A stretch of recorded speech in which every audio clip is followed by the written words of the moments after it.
Sorry, the budget for cheaters has been closed. I remember the exact moment Olivia decided to blow up our marriage. She was sitting at the kitchen table, scrolling through her phone, when she looked up and casually said, "Marcus, I want a divorce." No preamble, just a blunt statement delivered like she was commenting on the weather. "Excuse me?" I asked, keeping my voice calm despite the storm brewing inside. "I said I want a divorce," she repeated. "I can't keep living like this. I need someone who actually works, who contributes. This isn't the life I signed up for." I blinked. Doesn't work. I wanted to laugh, but kept my composure.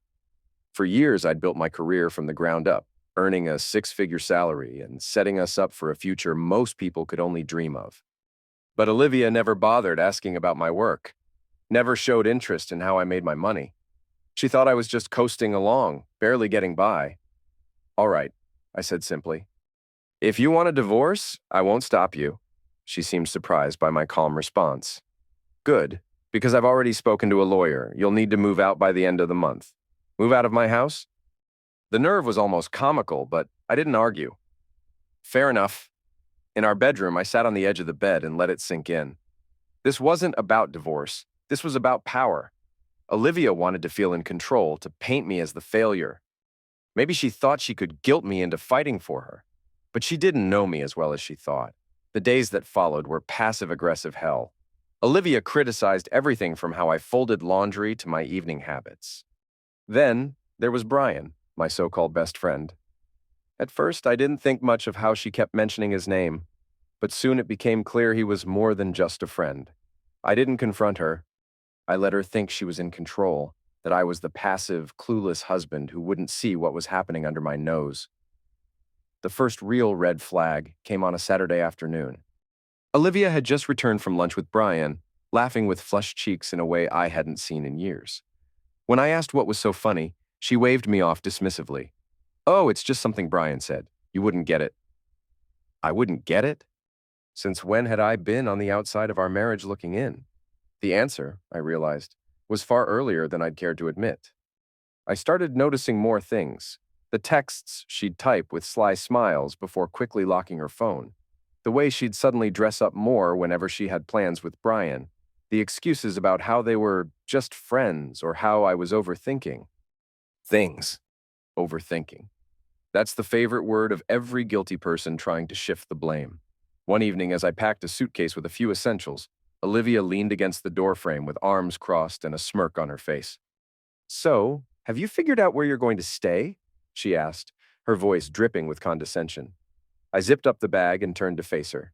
"Don't worry about me, Olivia. I'll be just fine." She huffed, clearly annoyed by my calm demeanor. "Good, because Brian and I are planning a dinner party here next weekend. It'd be awkward if you were still hanging around." "Dinner party in my house with my best friend?" The gall was impressive.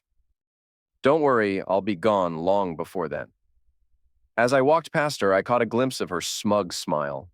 She thought she'd won, thought I was slinking away in defeat. But what Olivia didn't realize was that she had just handed me the match to light the fuse. If she wanted to burn everything down, I was going to let her. Then I'd watch as the flames consumed her and Brian both. The real blow came when Brian showed up at my house uninvited. I was in the middle of packing when I heard the doorbell. Opening it, I was met with Brian's ever-confident grin as he strolled in without waiting for an invitation. "Marcus, my man," he said, like we were still the closest of friends. "How's it going?" I stared at him, every ounce of patience in my body strained to its limits. "What do you want, Brian?" He leaned against the wall, all nonchalance and charm. "Just checking in. Olivia told me you were moving out, and I thought I'd see if you needed any help." Help from the man who was quite literally moving into my life. The audacity was almost impressive. "I've got it handled," I replied curtly, turning back to my packing. Brian lingered, and when I glanced over, I could see the wheels turning in his head. He wasn't just here to check in. He was here to rub it in, to stake his claim. "Listen," he said, his voice taking on a tone he probably thought sounded sincere. "I know this must be hard for you, but things happen, you know? Life's unpredictable." "Things happen," I echoed, turning to face him fully. I took a slow step closer, forcing him to meet my eyes. "Yeah, Brian, things do happen. And sometimes they come back to bite you." For the first time, he faltered. The confident smirk wavered, replaced by something almost resembling uncertainty. I didn't wait for him to recover. I turned back to my suitcase, effectively dismissing him. "You've always been a cool guy, Marcus," he said, awkwardly retreating toward the door. "No hard feelings, right?" "As unpredictable." "Yeah, Brian. Things do happen, and sometimes they come back to bite you." For the first time, he faltered. The confident smirk wavered. I turned back to my suitcase, dismissing him. "No hard feelings, right?" he said, retreating. I didn't respond. Silence is powerful when someone's desperate for a reaction. Divorce proceedings were swift. Olivia came dressed to impress, in a tailored dress that screamed sophistication and with a confident smile that made my stomach churn. And there, not too far behind her, was Brian, lurking like a shadow. He didn't come into the courtroom, of course. He wouldn't dare. But the fact that he was there at all said everything I needed to know. "Marcus, let's not drag this out," she said, when we sat down across from each other at the negotiation table. "I don't want this to be harder than it needs to be." Harder than it needs to be. The irony wasn't lost on me. She had already made it hard, stomping on years of marriage like it was a worn-out rug she couldn't wait to replace. The lawyer laid out the terms. She wanted the house, some furniture, and a chunk of what she thought was my meager savings. She probably thought I'd fight her, maybe even beg for a better deal. But I didn't flinch. I agreed to every term, signing each document without hesitation. "You're okay with all this?" Olivia asked, confused. "Why wouldn't I be?" I replied, keeping my tone light. "It's just stuff, Olivia. You can have it." For a split second, I saw doubt creep into her expression, but she quickly covered it with a smug smile. She thought she'd won, that she was walking away with everything that mattered. What she didn't know was that the house wasn't mine to begin with. It was a rental under my name, something I'd used as a workspace when I first started freelancing years ago. And the savings she thought she was taking a piece of? That was just a fraction of my wealth. The real money was tucked away in investment accounts she didn't even know existed. A week later, I packed up my belongings and left the house she so desperately wanted. I left her everything she asked for. Furniture, decorations, even the expensive kitchen gadgets she'd never actually used. It wasn't worth the trouble to take any of it. Let her have her spoils. Brian wasted no time moving in. A neighbor texted me a photo of him unloading boxes into the house, Olivia standing on the porch with that same smug smile plastered across her face. They probably thought they were building their perfect little life together, completely unaware of the storm brewing just beyond their view. What Olivia didn't know was that I'd already started gathering evidence of her affair with Brian months before the divorce. Photos, text messages, even GPS history showing their frequent lunches at a nearby hotel. And while I could have used it to blow up the divorce proceedings, I decided against it. Why? Because dragging this out in court would only prolong the drama, and I wanted something far more satisfying. I wanted karma to take its course, and I wanted front row seats when it did. In the weeks that followed, I settled into my new life. My career continued to thrive, and my income grew even further as new opportunities rolled in. Meanwhile, Olivia and Brian were busy parading their relationship around town, convinced they were the picture of happiness. I didn't react. I didn't call. I didn't text. My silence was deafening, and I knew it would eat away at them eventually. It didn't take long for the cracks to show. I stayed quiet, of course. There was no need to intervene. They were digging their own graves just fine, without my help. The first sign of trouble came through whispers from mutual acquaintances. A friend of mine mentioned that Olivia and Brian were already struggling to maintain their new dream life. "She's hosting all these dinner parties, trying to show off," my friend said. "But I hear Brian's been overspending, and they're behind on the bills." I wasn't surprised. Brian had always been the kind of guy who wanted the lifestyle without the work. He liked expensive suits, flashy cars, and fine dining, but he didn't have the discipline or the income to sustain it.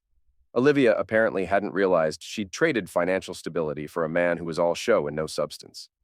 Then came gossip about arguments, shouting matches heard through walls. The house Olivia had been so smug about taking was gone. She'd been forced to sell it, unable to afford upkeep. An old neighbor called, "Marcus, you won't believe this." Olivia and Brian had the landlord banging on their door. They're 3 months behind on rent. It was poetic. The life they'd built on betrayal was crumbling under their own arrogance. Meanwhile, my income had grown to over $513,000 annually. I upgraded to a sleek penthouse with floor-to-ceiling windows and breathtaking city views. My days were filled with meetings and opportunities. My nights were for me. I started going out more, reconnecting with old friends and making new ones. Life felt lighter, freer, full of potential. Then Olivia reached out. "Hi, Marcus. Hope you're doing well. Just wanted to check in." I could feel the desperation. She wasn't checking in. She was fishing. "Things are great, Olivia. Business is booming. How about you?" "Oh, Brian and I are doing well. Things are tight financially, but we're managing." Managing. That was generous. A week later, I spotted Olivia outside my building. She looked tired, stressed, nothing like her former put-together self. "Marcus," she called, uncertainty in her voice. "Olivia, what brings you here?" "I wanted to talk." Things have been tough lately. Thought maybe we could catch up. I knew exactly what she wanted. "I'm busy, but I hope things improve." The phone call came later. Her voice was cracking. "Marcus, we need to talk. We're struggling." "Maybe you could help financially. Just a loan?" I laughed. "Olivia, you left me because you thought I wasn't good enough, didn't work hard enough. Now you want me to fix your mess? You don't understand. Brian and I hit a rough patch. You made your choice. You left me for Brian thinking he was better. Now you want me to clean up after you? Not a chance." A week later, Olivia showed up at my office unannounced, looking frazzled and desperate. "We need to talk," she said, ignoring my assistant. "You've got 2 minutes." She launched into a tirade about how difficult things had been, how unfair the world was, how she only needed a small favor. "You made your decisions," I interrupted. "You left me for Brian thinking you were upgrading. How's that working out?" "I know I hurt you, but you don't have to be cruel. You thought I was a failure, Olivia. Now you're begging for help because your perfect life isn't so perfect. I owe you nothing." Just then, Brian walked in. He looked disheveled, stressed, clearly out of his depth. "Can we talk? Man to man? You mean like when you talked to me while sleeping with my wife?" "Save it, Brian. We made mistakes, but we're in a tough spot. Maybe you could help with a small loan. Unbelievable, you betrayed me and now want me to bail you out." "Please, Marcus, we're desperate," Olivia pleaded. "Desperation doesn't erase betrayal. You made your choices. This conversation is over." Betrayal has a way of turning on itself. Brian and Olivia thought they could escape their mess by sticking together, but cracks grew into fractures. A mutual acquaintance called. "Marcus, you won't believe this. Brian's been seeing someone else. Some young thing from his new job." I laughed genuinely. The irony was delicious. Brian, who'd betrayed me with Olivia, was now betraying her the same way. Karma didn't just catch up, it ran them over. Olivia caught him texting another woman and confronted him publicly in a cafe, throwing coffee at him. The woman was young, carefree, uninterested in settling down. Their arguments became town gossip. Brian eventually moved out, leaving Olivia in their dingy apartment, unable to pay rent. She called one last time. "You were right about Brian. He's a liar and cheat." "You chose Brian over me thinking he was better. How's that working out?" "I don't need lectures, Marcus. I need help. What you need is to learn to live with consequences." Brian didn't come back. He moved in with his new girlfriend, who eventually realized he was as unreliable as Olivia had. Last I heard, he was couch surfing, unable to hold jobs or relationships. Olivia was left picking up pieces of her shattered life. No job, no savings, no one to turn to. Family had distanced themselves, tired of constant drama. Friends drifted away. The best part, I didn't lift a finger. Karma did all the work. While they tore each other apart, I was thriving. Work flourishing, life peaceful, future brighter than ever. I learned to value myself in ways I never had. For years, I'd poured energy into keeping Olivia happy, meeting her impossible standards, losing sight of my own worth. Now, I was reclaiming it. My therapist once told me, "Marcus, you're not responsible for other people's choices. You're only responsible for how you respond to them." Those words became my mantra. One evening, I ran into Olivia at a grocery store. She was in the generic brands aisle, her cart filled with store-brand essentials, looking like a shadow of her former self. When she saw me, she froze.